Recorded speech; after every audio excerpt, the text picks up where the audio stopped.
Singapore is smaller than New York City. It has no oil, no massive land, and no natural resources. And after separating from Malaysia in 1965, many believed the country would fail completely. But today, Singapore is one of the richest countries on Earth. Its airport is ranked among the best in the world.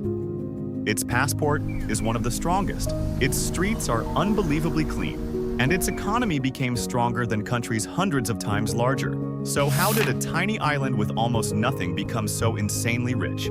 The answer begins with one man. In the 1960s, Singapore looked nothing like it does today.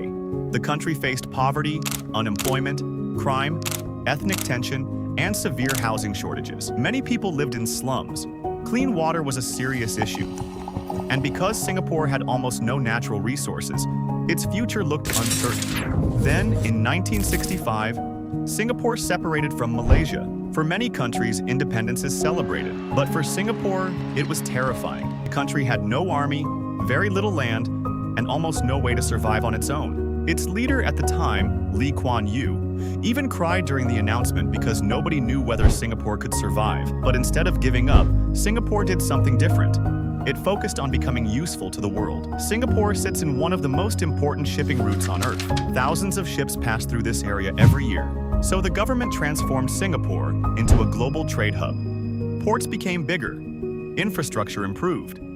Foreign companies were welcomed. And slowly, Singapore became one of the world's busiest trading centers. Today, the Port of Singapore is among the busiest ports on the planet. Goods from all over the world pass through this tiny country every single day. But location alone wasn't enough. Many countries have good locations. Very few become this rich. Singapore's real advantage was how aggressively it planned for the future. Singapore's government became extremely focused on efficiency. Corruption was heavily punished. Government workers were paid well to reduce bribery. Rules were strict.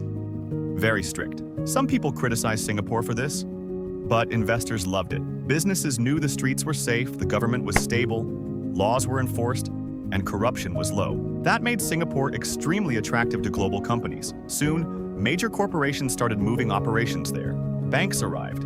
Tech companies arrived. Manufacturing exploded. Singapore also invested heavily in education. The country trained skilled workers instead of depending on cheap labor forever. And over time, Singapore moved from simple manufacturing into advanced industries like finance, biotechnology, technology, and global banking. This transformed the economy completely. One of Singapore's most unusual strategies was housing. Instead of allowing massive slums to spread, the government built huge public housing systems.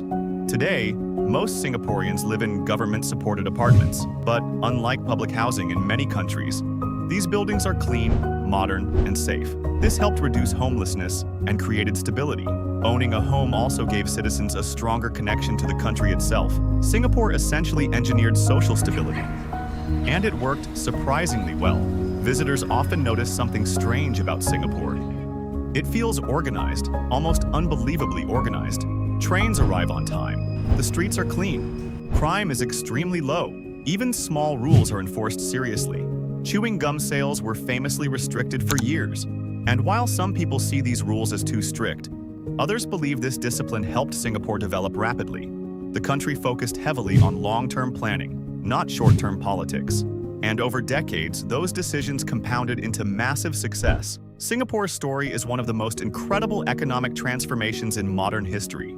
A tiny island with almost no natural resources managed to become one of the richest nations on Earth. Not because of oil, not because of luck, but because of strategy, discipline, trade, and long-term planning. And today, Singapore proves something surprising. Sometimes geography matters less than decisions, especially when an entire country becomes obsessed with efficiency. So the next time you see Singapore's skyline, remember this. Just a few decades ago, many believed this country had no future at all.